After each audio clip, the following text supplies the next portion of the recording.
એક ભગવાન અને એક સાધુ આ દુનિયામાં એટલા ઉદાર છે કે ગાળ્યું દેનારાનું ભલું ઈચ્છે એ ભગવાન અને સંત છે.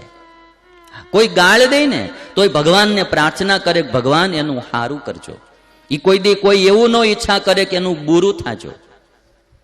અમારા જીવનમાં ઘણી એવી ઘટનાઓ ઘટતી હોય, કોઈ ઘણી વાર નડતા હોય, આડા આવતા હોય, વગર વાંકે શિશુપાલની જેમ વિરોધ કરતા હોય, પણ અમે આમ જીવનમાં ભગવાનની દયાથી જોઈએ ને તો કોઈ દી મોળો સંકલ્પ ભગવાન ન થવા દે એ અમે ભગવાનની મોટી મેર સમજીએ.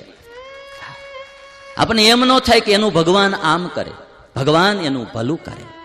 ઈસુ ખ્રિસ્ત આ દુનિયામાં ભગવાન થઈને પૂજાણા ને એ આ વાત ઉપર પૂજાણા કે જેણે આમ જડી દીધા દિવાલમાં ક્રોસ ઉપર, અને મરતી વખતે ઈસુ ખ્રિસ્તે એટલી જ વાત કીધી હતી કે હે ભગવાન, આ મને મારનારા માણસો અજ્ઞાની છે, તું એને માફ કરી દેજે. એટલે ભગવાન કૃષ્ણનું જીવન, એવા સાધુ સંતોના જીવન એ આપણને જિંદગી જીવતા શીખવાડે. આમાં ભાગવત મહાભારતમાં સારા પાત્રો પણ આવે છે, મોળા પાત્રો પણ આવે છે. સારા પાત્રોમાંથી પણ આપણે શીખવાનું છે અને મોળા પાત્રોમાંથી પણ શીખવાનું છે.